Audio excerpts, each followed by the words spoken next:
Credit utilization explained. The 30% myth. Everyone says keep it under 30%. They're wrong.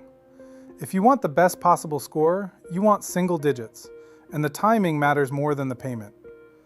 Two people, same income, same on-time payments.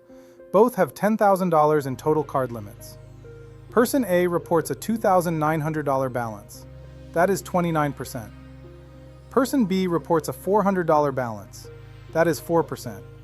Both are under 30, but person B usually scores better because lower utilization is generally better, and the scoring models can look at overall utilization and per card utilization. This is why this channel exists. I break down how credit decisions actually work so you stop guessing. In the next few minutes, you will learn the real utilization targets, how the math works, which date matters, and the two-payment method that can boost your score fast without playing games. Remember, this is educational only, not legal or financial advice. Talk to a licensed professional for personalized help. Utilization is not how much you spend. It is the percentage of your available revolving credit that shows as a balance on your credit reports. There are two numbers that matter. Number one, overall utilization. That is total reported card balances divided by total card limits. Number two, per card utilization. That is each card's reported balance divided by that card's limit. Here is the mistake that costs people points. You can have a low overall utilization and still get hit if one card is high. Example, total limits 10,000, total balance 900. Overall is 9%.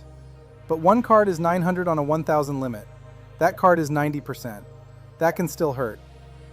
The 30% rule is a decent guideline, but it is not a magic cliff. It is not like 29% is good and 31% is bad. Generally, lower is better. For the best scores, you want utilization in the low single digits. Here is the reframe. 30% is like driving, not speeding. Single digits is like driving the exact speed that gets you the best fuel efficiency. Quick quiz. Which one is better for your score? Option A, one card at 25% and the rest at 0. Option B, 5 cards at 5%. Answer in 10 seconds. It depends, because scores can react to both per card utilization and how many accounts report a balance. So we want low utilization, and we want the reporting to look intentional. Most people think the due date matters. For utilization, the statement closing date is usually the date that matters. That is when many issuers report your balance to the bureaus. That is why you can pay your card in full every month and still have high utilization on your credit report, because you paid after the balance was already reported. Also important, the scoring models use what is on your credit report, which can be different from the current balance you see in your app today. If you want good utilization, stay below 30%. If you want great, aim below 10%. If you want best possible, you aim for low single digits. Now, should you report 0% on every card? Sometimes that is not ideal. A very low utilization rate while still showing regular credit use can be better than reporting 0 everywhere. Practical takeaway. Most people do best when they let a small balance report on one card and keep the rest low or at 0. If you are applying for a mortgage, car loan, or apartment, do this. 2 payments, one before your statement closes, one after it closes. Here is why. The first payment controls what gets reported. The second payment protects you from interest and keeps you on track. Step 1. List every card limit and current balance. Step 2. Pick your target. If you are optimizing, aim for overall utilization in the low single digits and avoid any single card reporting high.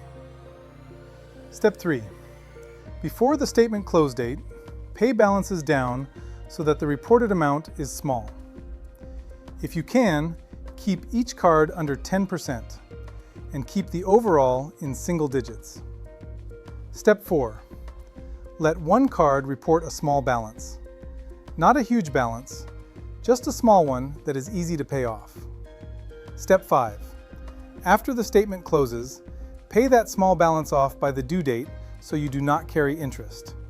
Important, do not max out one card while keeping the rest at 0. Per card utilization can still hurt. Mistake 1. Closing cards right before you need credit. Closing cards can reduce your total available credit and raise your utilization. Mistake 2. Moving all balances to one card. That can spike per card utilization. Mistake 3. Applying for new credit while trying to optimize. Hard inquiries and new accounts can lower scores short term. Mistake 4. Letting your card issuer lower your limit without noticing. A lower limit can increase utilization overnight. Pause this video. Take your total card balances. Divide by your total card limits. That is your overall utilization. Then check your highest single card. That one number can be the reason your score is stuck. Here is the truth. 30% is not the goal.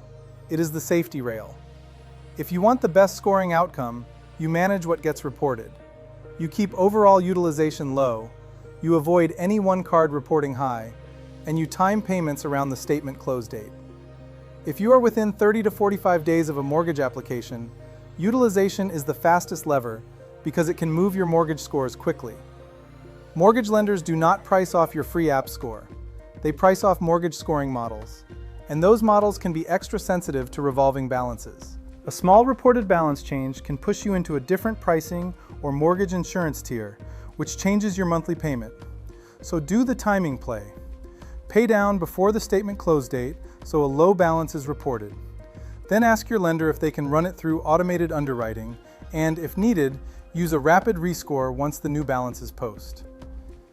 And if you are within 30 to 45 days of a mortgage application, watch my bad credit mortgage approval plan next, because utilization is usually the fastest lever you can pull.